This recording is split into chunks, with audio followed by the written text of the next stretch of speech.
있습니다.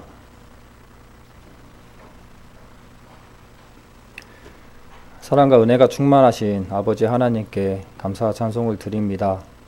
오늘 수요 예배란 이름으로 또 주님 앞에 예배 드리는 귀한 시간 되었습니다. 이 시간 우리 모여서 찬송과 또 말씀으로 또 이 시간을 채워가고자 합니다. 이 시간 주님께서 홀로 영광 받으시기를 또한 원합니다. 또한 이 시간 이 작고 부족한 입술을 또 이 자리에 세우셨습니다. 어떠한 말씀을 어떻게 할지는 주님께서만 아십니다. 주님께서 내 입술을 주장하시고 성도님들에게 그리고 나에게 필요한 말씀으로 이 시간들을 채워갈 수 있도록 주님께서 도와주시고, 또 이곳에 함께 있지 않은 성도님들 많이 있습니다. 또 영상으로 시청하는 분들도 많이 있습니다. 또 이 자리를 생각하는 마음으로, 또 하나님을 기억하고 생각하는 마음으로, 주님을 찬양하고자 하는 마음으로 기도하는 그런 시간들이 되기를 간절히 원합니다. 시간 말씀이 전해질 때에 오직 주님께서만 이 입술을 주장하시고 이 예배를 주관하시기를 원합니다. 마치는 시간까지 악한 마귀 틈타지 않도록 인도해 주시길 원하오며, 이 모든 말씀 예수님의 이름으로 기도드립니다.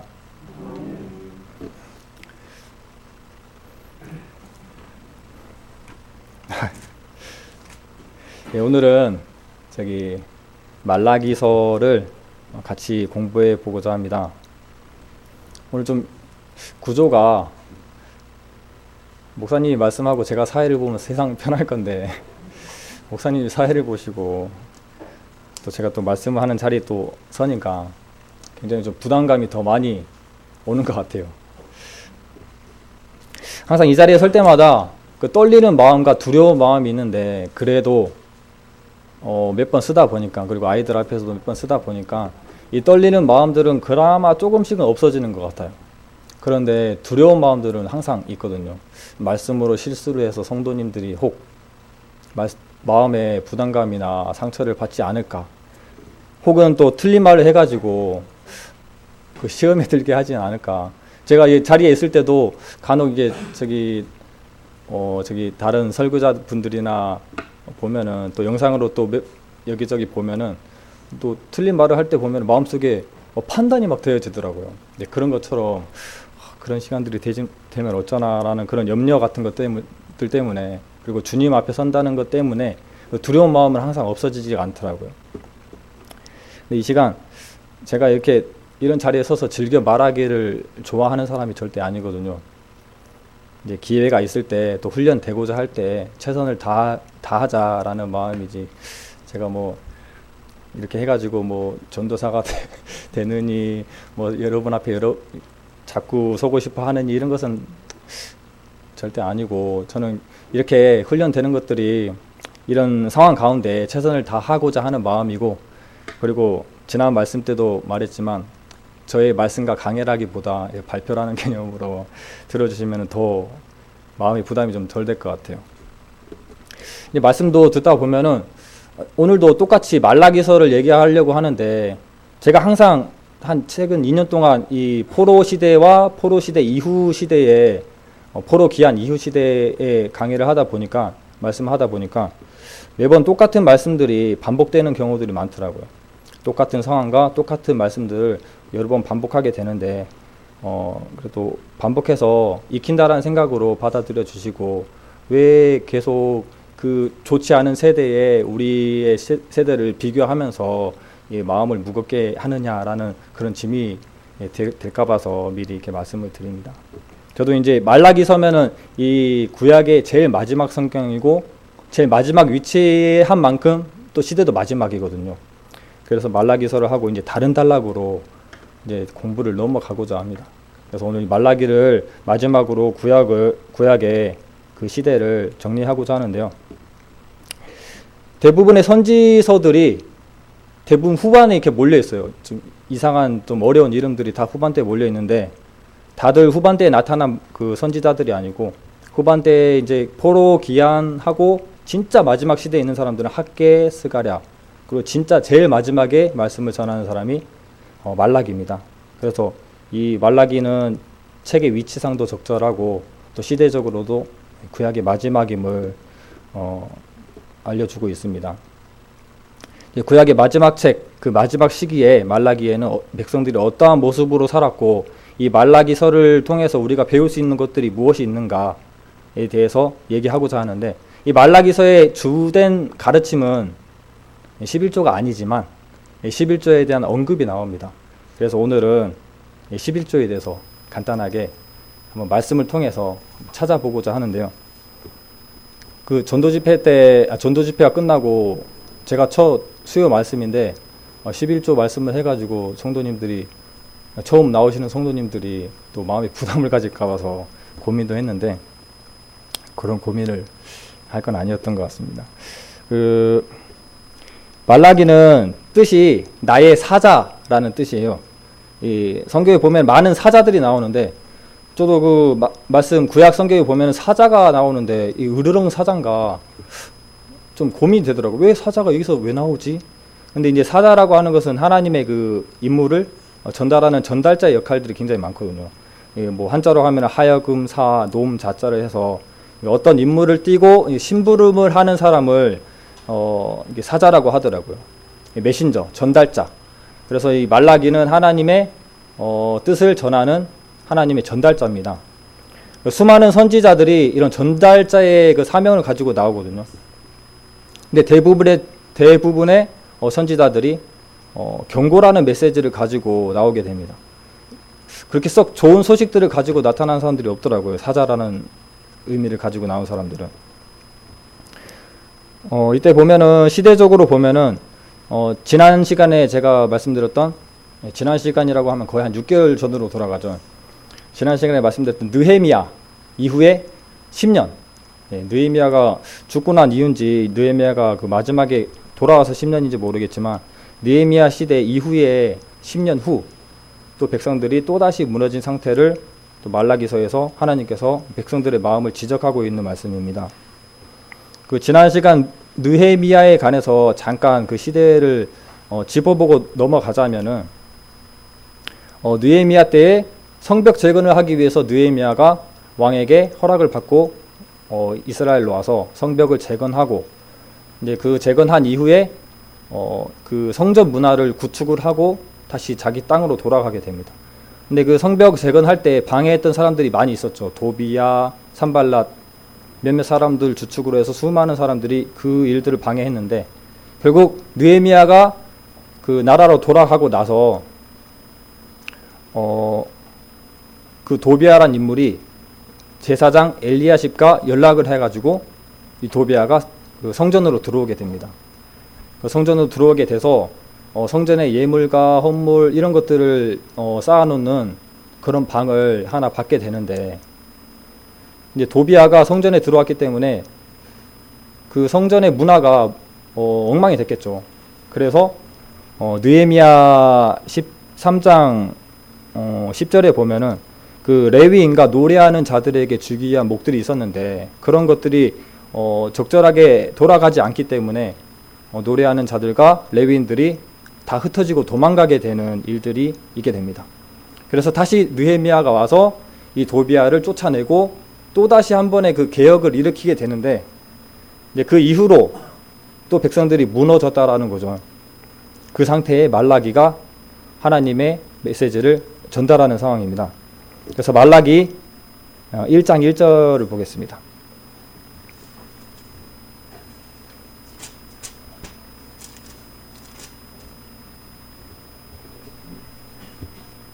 1장 1절을 다 같이 읽어보겠습니다. 여호와께서 말라기로 이스라엘에게 말씀하신 경고라. 수많은 선지자들의 선지서에 보면은 경고라는 말이 굉장히 많이 나옵니다. 이사야서에도 다메섹에 하는 경고라, 블레셋에 하는 경고라, 또 저기 이스라엘에 이렇게 경고라 하는 메시지도 많이 있고, 또 하박국에 보면은 또 경고라, 나훔도 마찬가지로 첫 장이 경고라는 메시지로 시작이 하게 됩니다. 네, 그 경고 중에 이런 경고들이 있죠. 그 니느웨에 가서 회개하게끔 경고했던 요나도 있죠. 하지만 경고는 요나가 그 경고했을 때 그 니느웨 백성들이 회개했던 것처럼 회개를 할 수도 있는 상황인데, 경고에서 회개를 하지 못하고 자기의 잘못을 찾지 못하고 살아갈 때에는 심판이라는 것이 떨어지게 됩니다. 그래서 이 말라기에서에는 처음에 경고라는 메시지를 통해 1장 1절을 채우고 있는데, 이 경고에 대해서 이 메시지를 우리도 살아가면서 많이 이 경고의 메시지를 많이 받잖아요. 성령님의 음성이라고 하죠. 되게 뭐 어떻게 보면은 나를 훈련시키는 일들도 생기기도 하고, 또 나를 또 쳐서 무릎 꿇게 하는 일들도 생기게 합니다. 근데 그런 일들을 보면은 하나님의 경고임을 찾아볼 때도 있고, 또 그렇지 않은 경우들도 있지만, 경고로 내게 다가왔을 때 이 일이 하나님을 두려워하는 마음이 없이 이기고자 하는, 내 힘으로 이기고자 하는 마음이 있다면은 결국 심판에 이르게 되는데, 성경에 보면은 또 희한한 이름들이 나오더라고요. 이사야에 보면은 마헬살랄 하스바스라는 이름이 나옵니다. 우리 그 심판에 대한 것들을 한번 기억하기 위해서 한번 찾아볼게요. 이사야 8장입니다.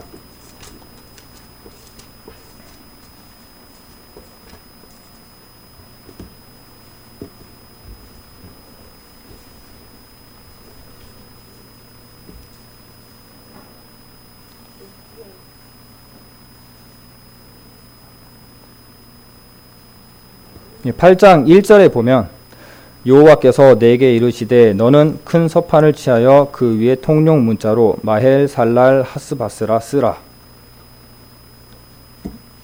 이 뜻을 보니까 3절에 내가 내 아내와 동침함에 그가 잉태하여 아들을 낳은지라 여호와께서 내게 이르시되 그 이름을 마헬 살랄 하스바스라 하라. 이는 이 아이가 내 아빠 내 엄마라고 할 줄 알기 전에 다메섹의 제물과 사마리아의 노략물이 아수르 앞에 놓인 바 될 것임이라.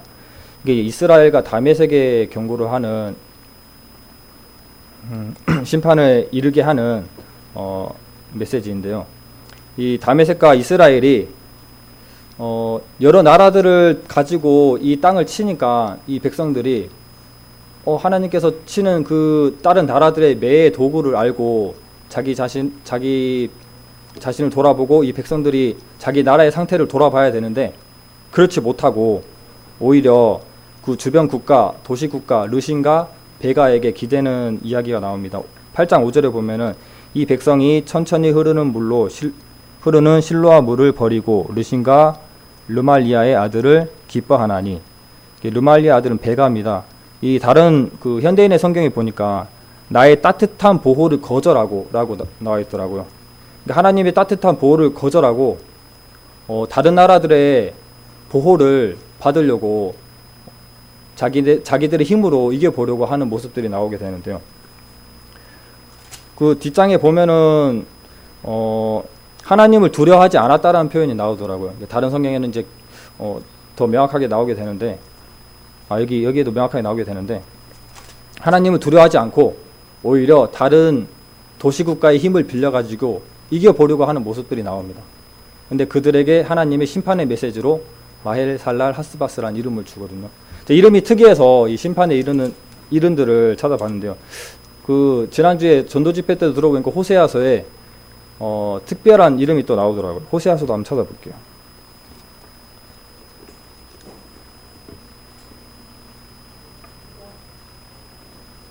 네, 호세아서입니다.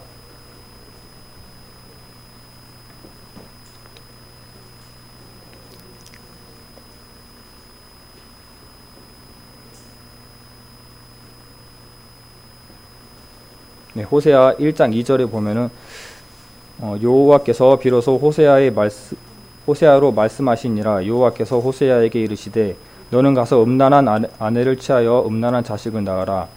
이 나라가 여호와를 떠나 크게 행음함이니라.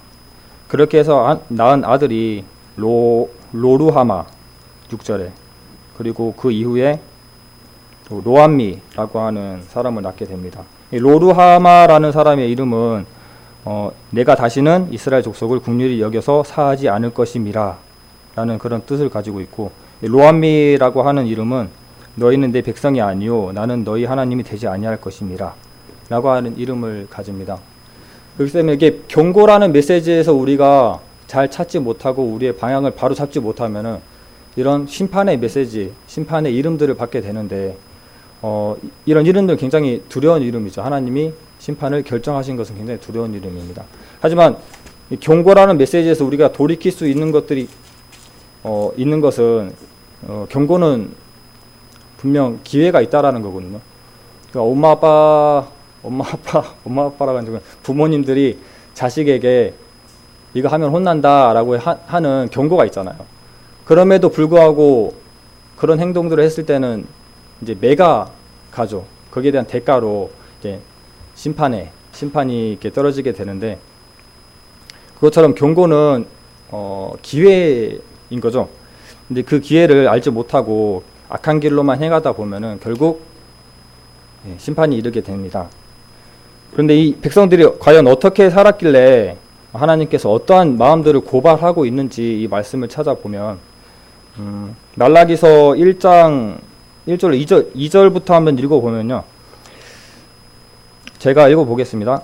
여호와께서 가라사대 내가 너희를 사랑하였노라 하나 너희는 이르기를 주께서 어떻게 우리를 사랑하셨나이까 하는도다. 이것은 뭐 백성들이 하나님이 우리를 어떻게 사랑했습니까? 라고 얘기하는 것이 아니라 하나님께서 이 백성들의 마음을 고발하고 있는 장면입니다. 모르겠어요. 사람들이 그렇게 얘기를 했는지도 모르겠지만 그런 백성들의 솔직한 마음들을 하나님이 지적하고 있는 모습입니다. 또 그 뒤에 이러한 이야기들이 많이 나오는데 1장 6절 7절을 보면은 내 이름을 멸시하는 제사장들아 나 만군의 여호와가 너희에게 이르기를 아들은 그 아비를 종은 그 주인을 공경하나니 내가 아비일진대 나를 공경함이 어디 있느냐 내가 주인일진대 나를 두려워함이 어디 있느냐 하나 너희는 이르기를 우리가 어떻게 주의 이름을 멸시하였나이까 하는도다. 또 여기서는 어떻게 주의 이름을 멸시하였나이까 라는 말이 나옵니다. 그리고 그 뒷절을 읽어보면은 너희가 더러운 떡을 나의 단에 드리고도 말하기를 우리가 어떻게 주를 더럽게 하였나이까 하는도다. 이는 너희가 주의 상은 경멸히 여길 것이라 말함을 인함이니라. 또 뒤에 이 말씀에는 어떻게 주의 것을 더럽게 드렸나이까 라고 얘기를 하고 있죠. 또 이런 말들이 계속 반복이 되는데요. 이런 말들을 쭉 찾아보면은 2장 17절 너희가 말로 여호와를 괴로우시게 하고도 이르기를 우리가 어떻게 여호와를 괴로우시게 하였나 하는도다. 그리고 3장 7절입니다. 만군의 여호와가 이르노라 너희 열조의 날로부터 너희가 나의 규례를 떠나 지키지 아니하였도다. 그런즉 내게로 돌아오라. 그리하면 나도 너희에게 돌아가리라 하였더니 너희가 이르기를 우리가 어떻게 하여야 돌아가리이까 하도다. 계속 이 말들이 반복이 되죠. 또 저기 뒷절에 보면은 3장 8절에 보면은 우리가 주님의 것을 어떻게 도적질했습니까? 라고 되묻기도 하고, 또 3장 13절에는 우리가 무슨 말로 주님을 대적했습니까? 라고 이렇게 반문을 하는 겁니다. 이것은 하나님께 물어보는 것이 아니죠. 이렇게 어떻게 보면은 배역하고 폐역하는 입장에서 좀 대드는 그런 반문의 입장입니다. 그래서 이 상황에서 이제 11조가 나오는데요. 이 11조에 관한 말씀을 한번 읽어보자면 3장 7절 8절 읽었죠. 그 뒤로 쭉 읽어보겠습니다. 너희는 곧 온 나라가 나의 것을 도적질하였으므로 너희가 저주를 받았느니라. 만군의 여호와가 이르노라 너희의 온전한 11조를 창고에 들여 나의 집에 양식이 있게 하고 그것으로 나를 시험하여 내가 하늘 문을 열고 너희에게 복을 쌓을 곳이 없도록 붙지 아니하나 보라. 만군의 여호와가 이르노라 내가 너희를 위하여 황충을 금하여 너희 토지의 소산을 멸하지 않게 하며 너희 밭의 포도나무의 과실로 기한전에 떨어지지 않게 하리니 너희 땅이 아름다워짐으로 열방이 너희를 복되다 하리라. 만군의 여호와의 말이니라. 이 말씀을 보고 이제 11조를 하면은 복된다라는 말들을 배우고 한다고 하더라고요. 근데 이제 몇몇 성경학자들은 이 말이 어떻게 교훈을 받을 만한 상황이냐. 우리가 보기에도 그렇죠. 하나님께서 오히려 백성들에게 지적을 하는 말씀이고 충고를 하는 말씀인데 이렇게 하면은 복을 받는구나 라고 받아들이는 그런 말씀으로 받기에는 어렵다고 하는데 제가 보기에는 썩 그런 것도 아닌 것 같아요. 오히려 그런 부분들을 참고할 수 있는 말씀이기도 합니다. 이제 보면은 또 예배의 공동체가 또다시 무너져 있는 모양이 나타나거든요. 어떻게 사랑하였습니까? 뭐 어떻게 괴로우시겠습니까? 우리가 어떻게 더러운 것을 드렸습니까? 이런 반문을 하는 백성들의 마음을 고발하는 하나님의 모습을 보면 이제 우리의 모습과 비슷한 것 같아요. 우리도 살아가면서 분명 하나님이 우리를 사랑하시고 우리도 하나님을 사랑한다고 얘기를 하고 있지만 어떻게 보면 하나님은 우리에게 사랑이란 부분에서 약자로 존재하는 것 같고 왠지 항상 짝사랑만 하고 있는 그런 하나님은 아닌가라는 생각들이 많이 들어지더라고요. 그래서 말라기를 보면서 오히려 마음 가운데 나도 이런 생각을 하고 살진 않는가라는 의문들도 들었고 정말 이 시대의 사람들이 넘어진 것처럼 지금 우리도 지금 나도 똑같은 입장이구나. 이제 그 사랑에 대해서 이렇게 얘기하는 부분이 더 중요한 것이 나중에 오실 메시아를 얘기하는 말씀들이 나오기 때문입니다. 그 전에 이게 11조에 관해서 간단히 이제 공부를 해보자면 이렇게 더운가 모르겠네요. 땀이 많이 나네요. 예, 선풍기가 돌고 있는데도 불구하고 땀이 나네요. 네, 긴장을 안 했는데 긴장을 했나 보네요. 말씀도 잘 안 읽으시고. 네.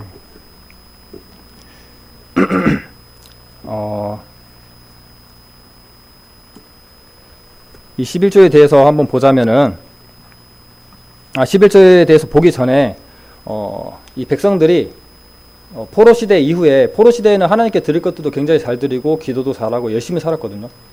돌아와서 성전을 짓는 가운데 진짜 그 빠른 시간에 그 백성들의 마음이 하나님의 것보다 나의 것이 빠르게 되는 일들이 있습니다.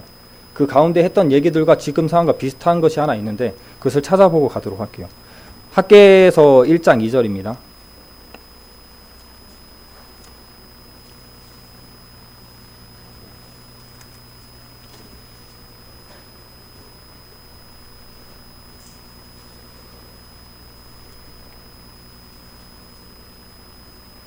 학개의 1장 2절 읽겠습니다. 만군의 여호와가 말하여 이르노라. 이 백성이 말하기를 여호와의 전을 건축할 시기가 이르지 아니하였다 하느니라. 이 말씀은 어떠한 목적으로 쓰여진 말씀이냐면은 제2의 성전 스룹바벨 성전을 짓고 있는 백성들이 방해꾼들이 그 땅에 있는 방해꾼들이 방해를 하게 되면서 이 성전 짓는 것이 중단이 되게 됩니다. 근데 그때는 백성들이 돌아와서 자기 집도 없었거든요. 그래서 이 성전도 지으면서 또 자기 집도 지었을지도 모르겠어요. 하지만 이 성전 짓는 일들이 중단되니까 결국 자기 집 짓는 일들을 시작했겠죠. 그러면서 성전을 지을 때가 되었는데 지금쯤은 지어도 될 때가 됐는데도 불구하고 사람들이 아직은 여호와의 전을 건축할 때가 아니다라고 얘기를 하고 있습니다. 근데 그 뒤에 1장 9절 말씀을 보면은 너희가 많은 것을 바랐으나 도리어 적었고 너희가 그것을 집으로 가져갔으나 내가 불어버렸느니라. 나 만군의 여호와가 말하노라. 이것이 무슨 용고뇨? 내 집은 황무하였으되 너희는 각각 자기 집이 빨랐음이니라. 여기 보면은 나와 있죠. 뭘 했는지. 집을 지었던 거예요. 자기 집을 지었던 겁니다. 그 백성들의 마음이 성전 짓는데 처음에는 집중이 되고 정말 마음에 정말 파이팅이 넘쳤을 건데 결국 방해 세력이 있으니까 이거 아직 때가 아닌가 보다라고 하면서 자기의 것들에 대해서 더 크게 쌓고 짓게 되는 일들이 생기게 됩니다. 또 자기의 집을 쌓고 건축하다 보니까 이제는 성전 짓는 일들을 좀 늦추고 싶은 거예요. 그런 백성들의 마음을 하나님이 얘기하고 있는 것이고 이 학개를 통해서 너희들은 성전을 다시 지어야 된다라고 이제 충고하고 있는 말씀을 이 학개와 또 스가랴가 하고 있습니다. 그런데 이때도 마찬가지로 백성들에게 하나님께서 어떻게 행하셨는지 그들의 잘못된 마음을 가지고 자기의 집의 것들을 쌓아갈 때 하나님께서 어떠한 것들을 행하셨는지를 보면은 1장 6절에 보면 나와 있습니다. 너희가 많이 뿌릴지라도 수입이 적으며 먹을지라도 배부르지 못하며 마실지라도 흡족하지 못하며 입어도 따뜻하지 못하며 일꾼의 삭슬 받아도 그것을 구멍 뚫어진 전대에 넣음이 되느니라. 그들이 어떠한 일을 해도 자기 것만 쌓고 하나님의 것은 뒷전이기 때문에 오히려 하나님은 뭘 해도 안 되게 해주시는 거예요. 뚫어진 전대를 주는 겁니다. 근데 마찬가지로 이 다시 말라기서로 돌아가 보면은 말라기서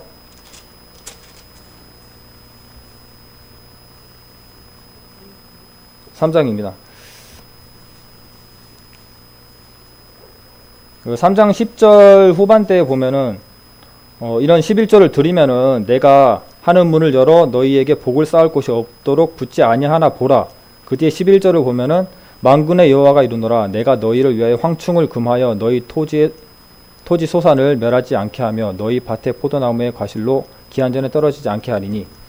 이들이 이게 11조를 드리지 아니함으로 되었던 일들은 이들도 분명 뭔가 안 됐을 거예요. 하나님이 필요한 것들을 다 뺏어 갔었을 겁니다. 왜냐하면 주님 앞에 가장 귀하게 드려야 할 것들을 드리지 않고 자기 것만 채우고 살아갔을 때 하나님께서는 그들의 것을 빼앗는 그런 모습을 보게 되는데요. 그렇게 해서 우리가 지금 이 상황에서 11조 안 하면 다 뺏깁니다 라고 이렇게 그 메시지를 주고 싶은 게 아니라, 이제 11조에 관해서 이 구약에 어떠한 상황에서 11조를 드렸고 11조는 과연 율법인가, 꼭 지켜야 되는 것인가에 대해서 한번 찾아보겠습니다.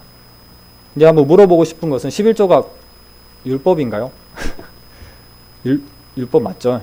11조는 율법입니다. 근데 우리는 지금 11조를 드리고 있죠. 그래서 그렇다면 이것이 11조를 드린다고 해서 율법을 지키고 있는 행위인가? 그것은 아닙니다. 참고로 이제 먼저 말씀드리고 가고 싶은 부분은, 우리가 결혼식에 가잖아요. 결혼식에 가면은 다들 적절한 돈을 생각을 하고 갑니다. 대부분 5만원. 뭐 그냥 친해도 그냥 5만원. 근데 진짜 많이 친할 경우에는 10만원을 하기도 하고, 근데 친족이나 이런 가족 단위면은 그 이상도 하죠.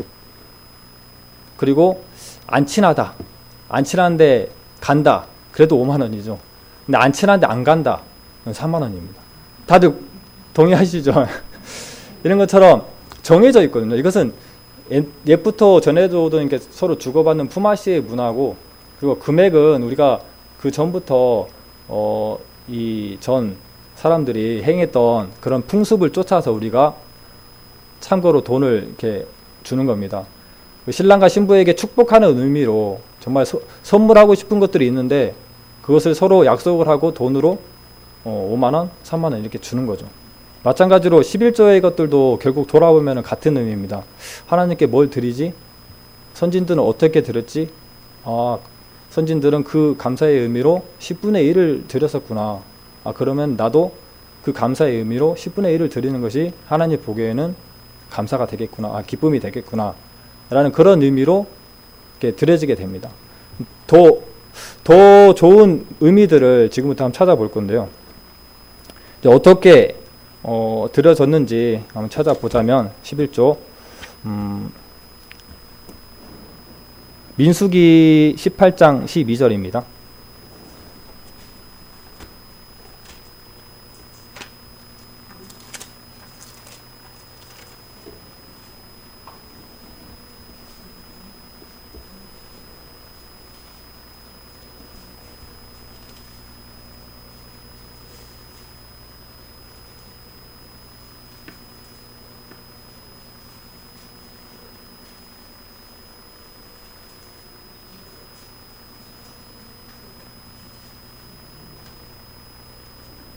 민수기 18장 12절로 14절까지 같이 읽어보겠습니다.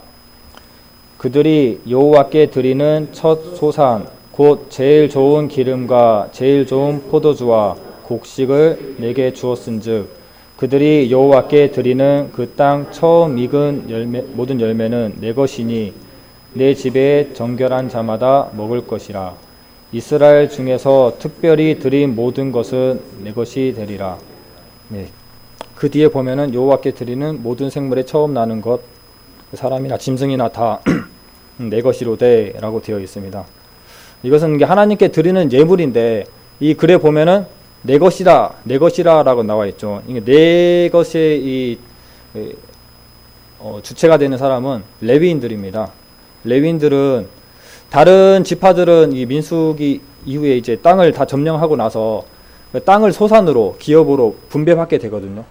그런데 레위인만 특별히 하나님의 성전 일을 하게끔 하기 위해서, 그리고 백성들을 가르치는 일을, 그런 특별한 일을 하기 위해서 레위인에게는 땅의 소산, 땅의 그 기업을 분배해주지 않습니다.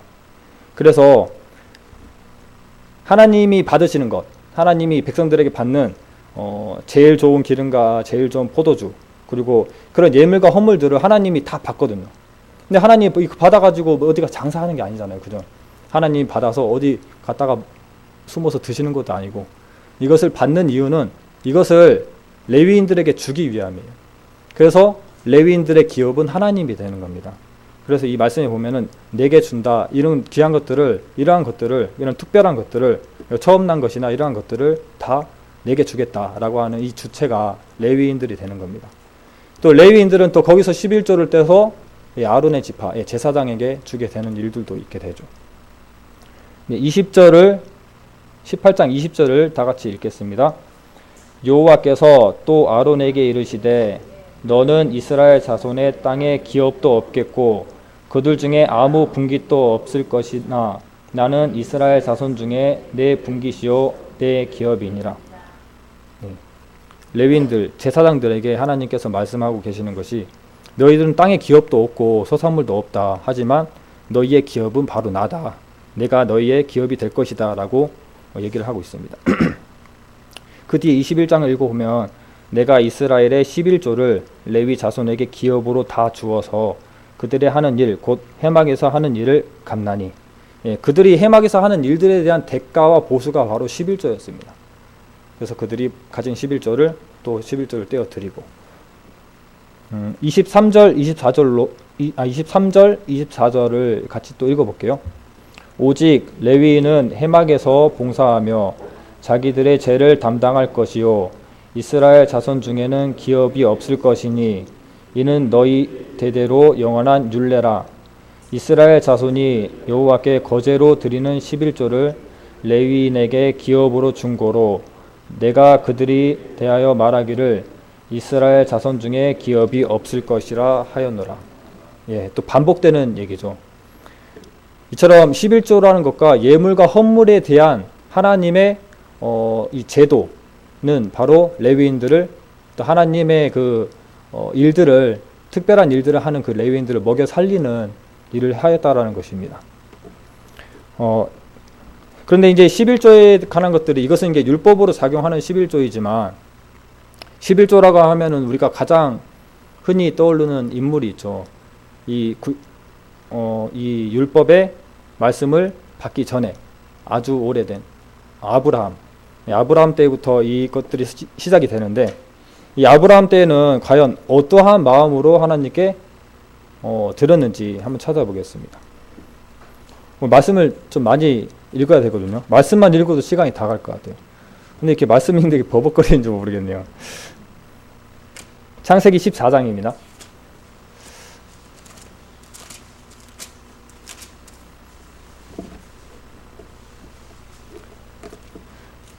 이제 아브라함이 조카 롯과 이게 방향을 바꾸고 나서 조카 롯이 거하고 있는 소돔과 고모라, 그 땅에 이제 그 전에 여기 성경에 나와 있는 그돌라오멜이라는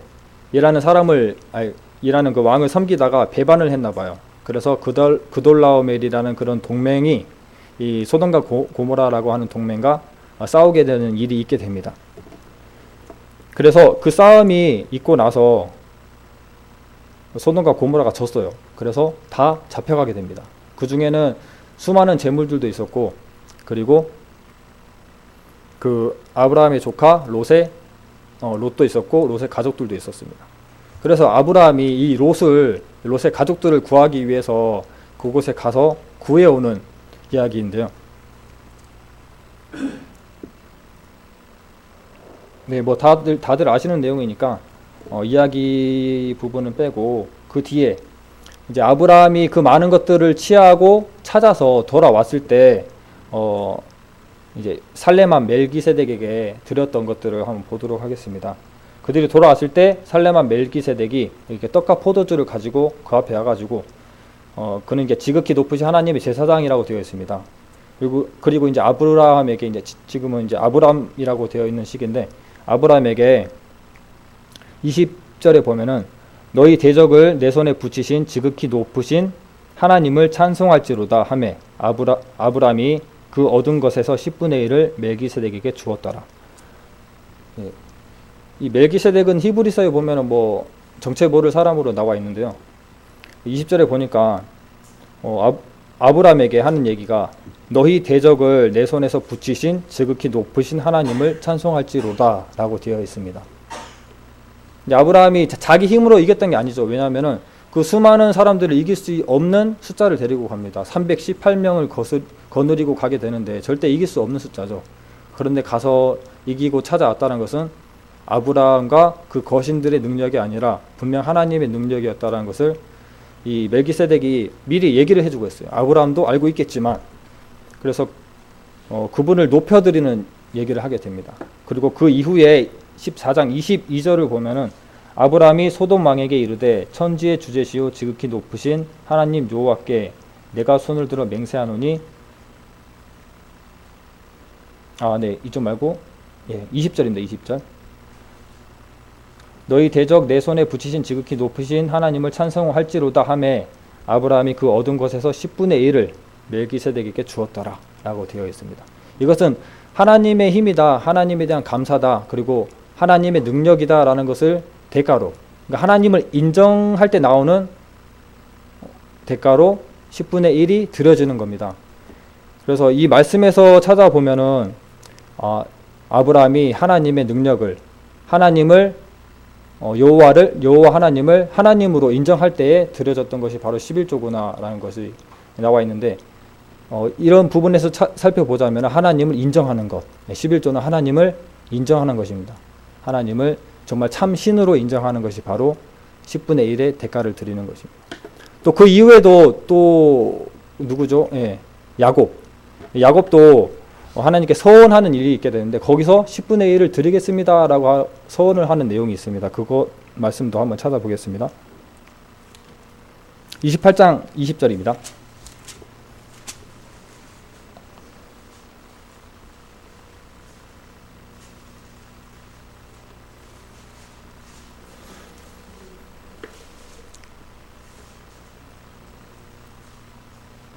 예, 28장 20절로 22절까지 같이 읽어보겠습니다. 야곱이 서원하여 가로되 하나님이 나와 함께 계시사 내가 가는 이 길에서 나를 지키시고 먹을 양식과 입을 옷을 주사 나로 평안히 아비 집으로 돌아가게 하시오면 여호와께서 나의 하나님이 되실 것이요 내가 기둥으로 세운 이 돌이 하나님의 전이 될 것이요 하나님께서 내게 주신 모든 것에서 10분의 1을 내가 반드시 하나님께 드리겠나이다 하였더라. 예, 서원하는 내용입니다. 자기가 가는 길에 지금 이 상황은 야곱이 형 에서를 피해서 삼촌 라반의 집으로 도망가는 길에 베델에서 하나님께 서원을 하는 내용인데 하나님께 내가 가는 길에 하나님이 먹을 것을 주고 입을 옷을 주고 내가 평안히 아비의 집으로 돌아가게 하면은 하나님은 나의 하나님이 될 것입니다.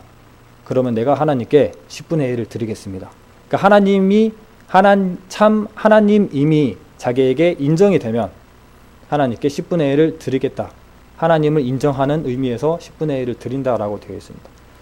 그래서 10분의 1은 구약 이전에 수많은 신이 있었겠죠. 구약이 아니고 그 율법을 받기 이전에 여호와라는 하나님이 있기 이전에도 수많은 신들이 있었습니다. 이제 저기 아브라함의 아버지 데라 시대 때 보면은 수많은 신들이 있었겠죠. 근데 고대 근동에 나타났던 그 백성들이 그 자기들의 신을 인정할 때 나타나는 대가로 10분의 1에서 지금 5분의 1, 10% 20%를 들었던 고대 근동의 그런 역사들이 다들 있다고 하더라고요. 신에 대한. 그렇기 때문에 이것은 예전부터 오던 그런 문화고 그런 흐름입니다. 근데 그것을 하나님께서는 그 백성들 가운데 또 새롭게 법으로 11조로 주시고 또 하나님의 체계와 제도로 이끌어 가시는 것들을 보게 되는데, 이 11조라는 의미는 하나님에 대해서 신을 인정하는 마음에서 나왔다라는 것들을 우리가 찾아볼 수 있습니다. 그리고 이제 하나님을 경외했다라는 것들을 또 11조로 알 수 있는 것이 있는데, 이제 모세의 가르침입니다. 신명기서를 찾아보겠습니다.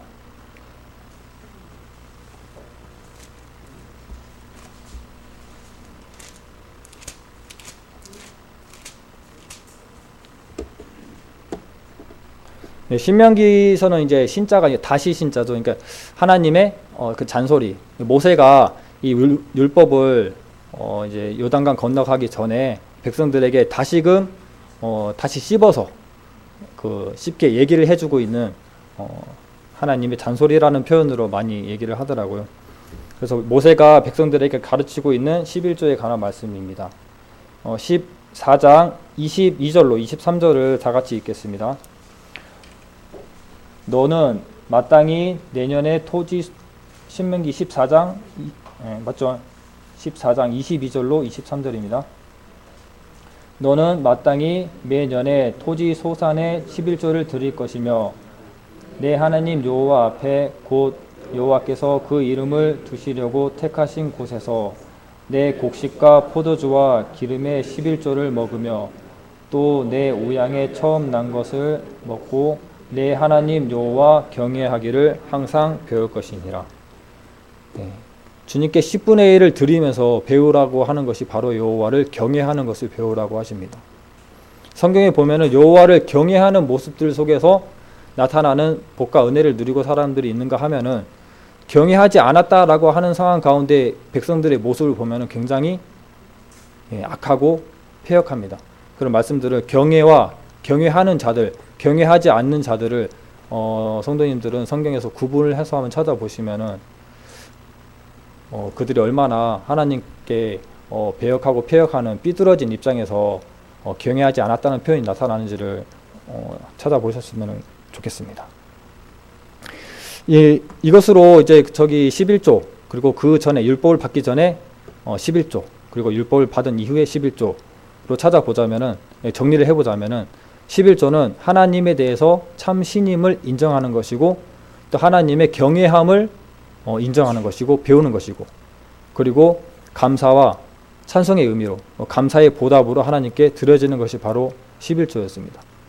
이제 이것을 우리 시대에 이제 접목해 보자면, 11조는 지금도 율법처럼 드리고 있는 11조들이 있어요. 저도 이제 뭐 받은 금액에서 분명히 10%를 떼지만은 10원짜리까지는 헤아리진 않거든요. 근데 이제 혹 몇몇 사람들은 그렇게 칼같이 이제 끊는 분들도 있다고 하더라고요. 하지만 그럴 필요까지는 없습니다. 이제 고린도 후서에 보면은 마음에 정한 대로 이제 그렇게 내라고 나와 있는데, 이제 그렇게 내셔도 되지만, 정말 10원짜리까지 끊으셔도 되지만 반올림 하셔도 되고 1,000원짜리나 10,000원짜리로 끊으셔도 상관없습니다. 왜냐하면 이것은 율법이기 때문에 우리 마음에 좋을 대로, 우리 마음에 되는 대로 내는 것이 굉장히 중요한 것이고, 왜 이 11조에 관해서 또 지적을 하고 이 11조가 얼마나 중요한 것이냐라고 하는 것은, 우리가 하나님께 드리면 복을 받고 드리지 않으면 복을 받지 않는다, 이런 개념보다, 저도 사실 이제 11조를 처음 할 때 하나님께 받은 은혜와 그런 복이 있었어요.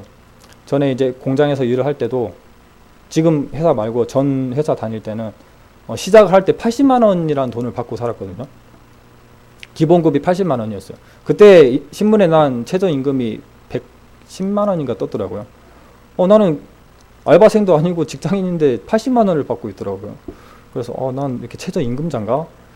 그런 고민을 하면서 공장 생활을 하기 시작했어요. 이 옆에 세신전기라고 하는 공장에서 기계를 돌리면서 이제 얼굴에 이제 흙탕 물을 이렇게 그 카본 새까만 것들을 발라가면서 일을 했었는데, 엊그제 집에 가서 그 일기장을 찾아봤어요. 그때 썼던 일기들이 있더라고요. 그때 청년회에서 나눈 교재들도 적혀 있더라고요. 11조에 관한 것들도 들여서 감동받은 부분들도 적혀 있더라고요. 저는 11조를 그때 안 했더라고요. 처음에 헌금을 어머니께서 해주시고 이제 돈 관리 내가 다 한다고 갖고 왔을 때 11조를 당장 안 했습니다. 근데 11조라는 것에 대해서 고민을 하다가 11조를 하게 됐거든요. 11조를 해서 그런 것만은 아니겠지만, 주님께서는 채워주시더라고요. 근데 채워준다는 그런 의미를 너무 깊게 생각하시고 나는 다 들어도 하나님께 채워준다, 채워줌을 바라고 헌금하시는 분들은 없겠지만 그때 저는 이게 어린 나이에 어린 신앙에 어린 믿음에 이제 그 적은 돈에서 10%를 떼서 주님께 드리니까 하나님께서 더 많은 월급을 더 많은 돈들을 자꾸 채워주시더라고요. 그래 봤자 이게 얼마 안 되겠지만 그러면서 저는 스스로 달달이 늘어가는 월급에 감동을 먹었어요. 처음에 80만 원으로 시작했는데 딱 1년 일했어요. 1년 딱 일하고 나서 내가 맡은 기계가 아주 작은 기계였거든요. 그리고 그 다음 작은 기계, 그 다음 중간 기계, 가장 큰 기계가 있어요. 제일 작은 기계를 맡아서 돌리고 있었는데 중간 기계를 돌리는 형이 그만두고 나가버린 거예요. 그럼 너가 이거 해라. 나 중간 기계를 돌리는데 너가 보수가 그게 되겠냐? 더 주더라고요. 중간 기계를 맡아서 돌리고 있는데 또 그 중간 기계보다 큰 기계를 돌린 형이 나가버리더라고요. 너 또 자연스럽게 올라가면서 야 네가 그걸 돌리고 있는데 그건 되겠냐? 돈을 더 주더라고요. 결국에는 저것까지는 내가 안 하겠지. 제일 큰 기계거든요. 거의 이제 높이가 집만한 그런 기계인데 범용 밀링이라고 하는 게 전문적인 이제 기계인데 저거는 공장장님이 돌리는 거니까 내가 안 하겠지라고 했는데 공장장님과 이제 차석되는 형님이 돌리고 있었는데 이제 저기 좋은 데로 가시더라고요. 그래서 또 성민아 네가 이거 돌려라. 공장에서 제일 메인이 되는 기계를 돌리고 있었어요. 그래서 이 공장장님이 챙겨주고 싶으니까 저기 이제 사장님에게 가서 얘기해서 급여를 계속 올렸거든요. 근데 달달이 계속 돈이 올라가는 거예요. 이렇게 제가 느끼기에는 제가 주님께 드렸던 것에 대해서 감사이고 그때는 또 준석이 형도 이렇게 돕고 있고 했던 것에 대해서 하나님께서 필요한 만큼 채워준다라는 생각이 많이 들었었거든요. 부유하진 않았습니다. 한다 해봤자 이게 작은 회사이기 때문에 부유하게 많이 돈이 튀진 않았지만 내가 하는 일들 또 드려지는 것들에 대해서 하나님께서 조금씩 채워지는 것들을 체험하고 나니까 하나님께 드리는 것들이 전혀 아깝지가 않더라고요. 그리고 그곳에 있을 때 또 기도하고 점심시간에도 공부하고 또 3시 반, 4시 타임에도 공부를 하고 되게 좀 열심히 살았더라고요. 어제 일기장 읽어보니까 그렇게 살면서 이제 좀 또 좋은 회사로 들어가게 되는 그런 일들을 보면서 하나님께서 필요한 만큼 이렇게 채워주시는구나. 하지만 내가 필요한 것 외에 그 외의 것들을 받게 되면은 오히려 마음이 다른 곳을 보게 되더라고요.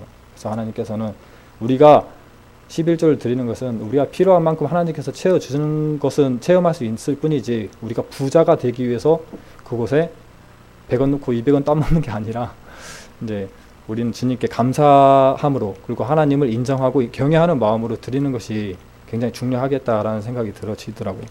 근데 이것은 이제 교회에 접목을 시키면은 레위인들은 어떻게 보면 목회자가 될 수 있고 사역자가 어떻게 보면이 아니고 노골적으로 얘기해서 목회자가 되고 사역자가 될 수 있습니다. 레위인들이 했던 일들이 성전 맡은 일들을 했고 특별한 일들을 했고 자기의 기업이나 자기의 월급 받는 일들이 자기 회사가 없기 때문에 목사님은 교회의 일들을 맡아서 말씀을 가르치는 일들을 하고 있잖아요. 근데 오히려 이 말을 내가 해야지 더 편할 것 같더라고요. 이 11조라는 것들이 굉장히 그 설교가 돼야지 될 것 같은데 언변이 없지만 내가 말해서 실수해도 상관없으니까 그래서 내가 이 11조라는 내용을 들고 나왔습니다. 근데 교회가 무너지는 시작이 이게 민족들이 그 전에 민족에 넘어지는 현실적인 시작이 바로 11조가 없어지는 거였거든요. 이 더러운 재물, 저는 것, 기는 것들을 드렸거든요. 근데 그것들을 제사장들이 받았어요. 왜냐하면은 그거라도 안 받으면 먹고 살 게 없기 때문에 받았겠죠. 그렇게 레위인들이 받지 말아야 할 것, 제사장들이 받지 말아야 할 것들을 받았다는 것은 이 민족들이 자기가 드려지는 아주 귀한 것 11조 그리고 가장 귀한 것들에 대해서 고민을 하기 시작했다는 겁니다. 그래서 고민을 하기 시작하니까 이렇게 좀 저는 거 갖다 줘도 괜찮지 않을까? 저는 거 갖다 주고 옆에 보니까 누구도 저는 거 갖고 가던데 우리도 이거 갖고 가자 하고 다 이렇게 했겠죠.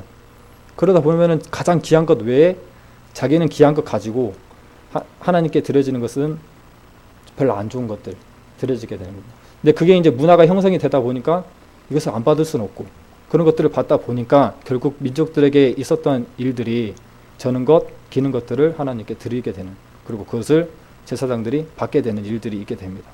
그러면서 민족들이 점점 퇴락해져 가고 넘어져 가는 배경이 시작이 되는 거예요. 그러니까 교회 안에서도 똑같이 마찬가지인 것 같더라고요.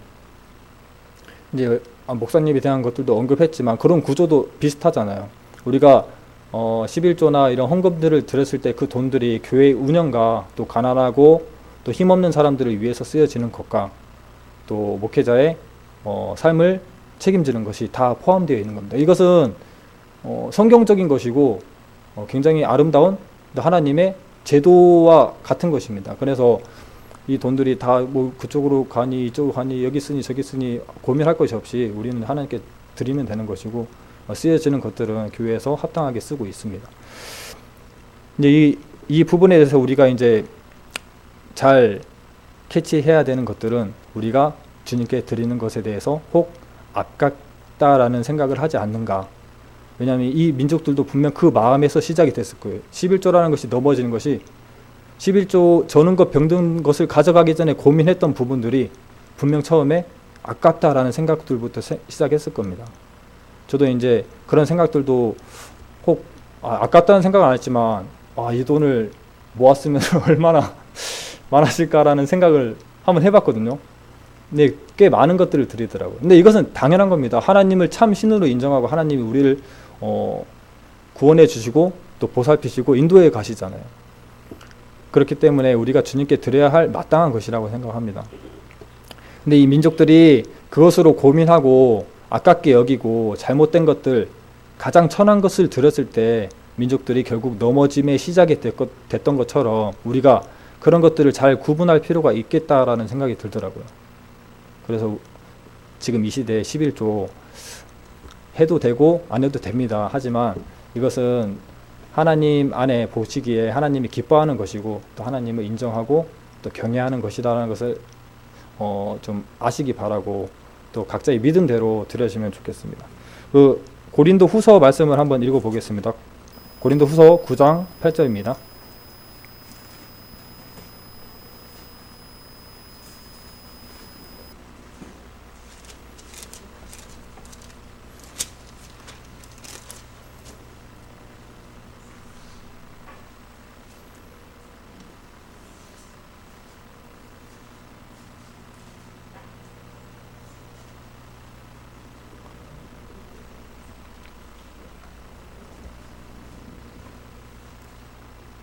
네, 9장 7절로 8절까지 같이 읽겠습니다.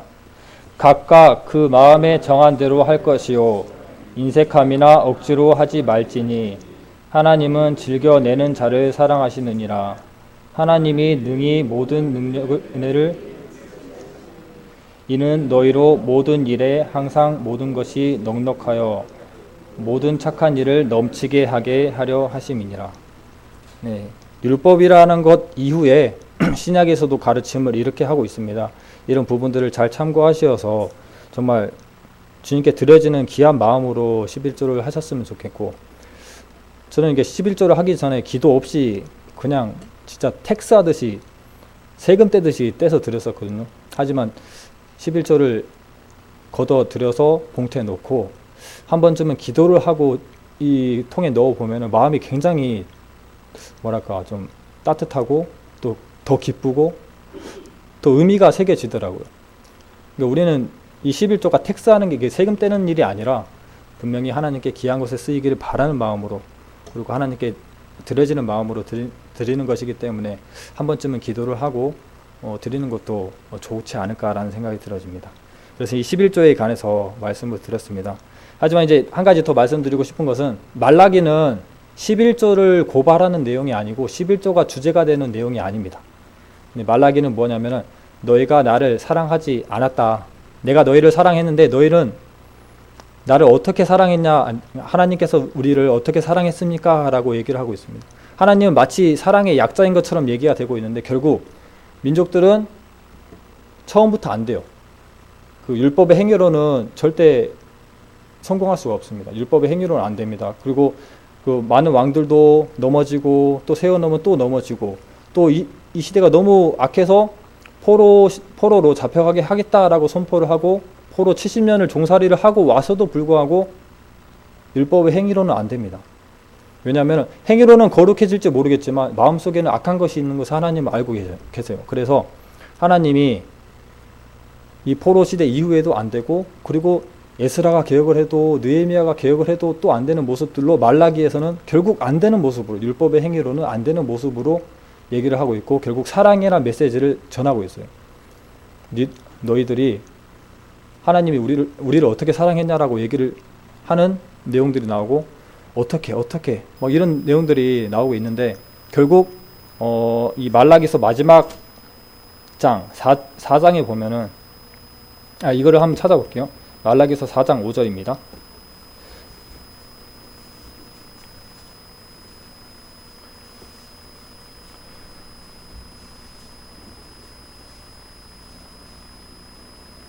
네, 말라기서 4장 5절 제가 읽겠습니다.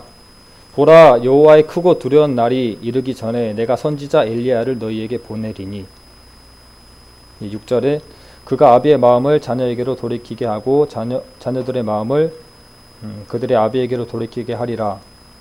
돌이키지 아니하면 두렵건대 내가 와서 저주로 그 땅을 칠까 하노라 하시니라. 결국 엘리야를 보내겠다라는 메시지로 함께 400년의 침묵, 중간기가 시작이 되게 됩니다. 그리고 나타나는 인물이 바로 메시아입니다. 메시아 전에 또 엘리야의 역할을 하는, 엘리야의 영의 역할을 하는 세례 요한이 나오게 되죠. 그래서 지금의 이스라엘 사람들은 아직도 엘리야를 기다리고 있는, 메시아를 기다리고 있는 상황입니다. 왜냐하면 예수를 메시아로 인정하지 않았기 때문이죠. 하나님께서 그들의 사랑의 마음을 지적하시면서, 그들의 율법의 행위로 되지 않는 모습을 지적하시면서, 내가 너희에게 사랑으로 증명하겠다 라는 메시지로 끝나는 겁니다. 결국 그렇게 해서 하나님께서 예수 그리스도로 오시고 우리를 구원하셔서 사랑을 증명하게 되는 일, 이것이 오히려 11조보다는 이것이 말라기서에 하나님이 주고 싶은 메시지일 것입니다. 그래서 우리가 이 하나님이 우리에게 사랑을 증명했던 이것들을 기억하면서, 우리 수많은 제약을 도말하신 예수 그리스도의 은혜를 생각하면서 정말 감사함으로 은혜로 살아가는 시대잖아요.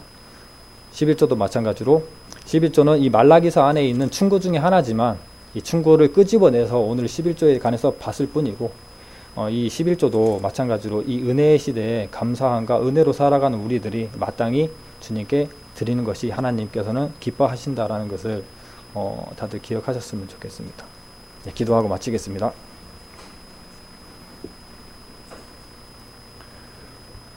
사랑하는 주 여호와 하나님 아버지, 감사합니다. 오늘은 11조에 관해서 공부를 해보는, 또 알아보는 시간들을 가졌습니다.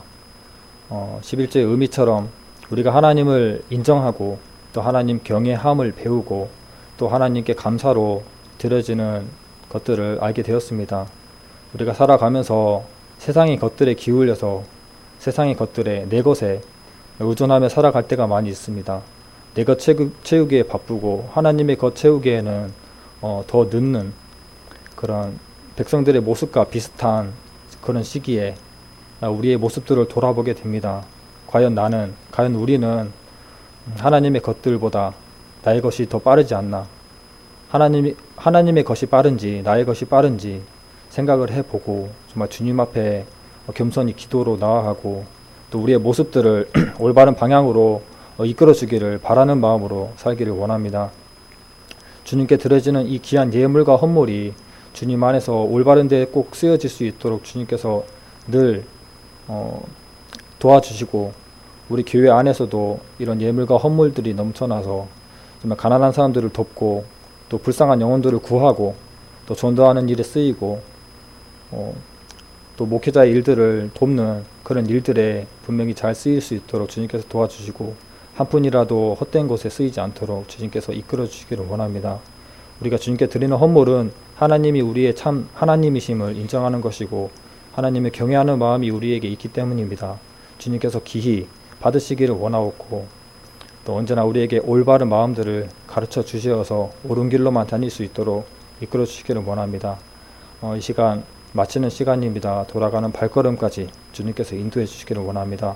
이 모든 말씀 예수님의 이름으로 기도드립니다.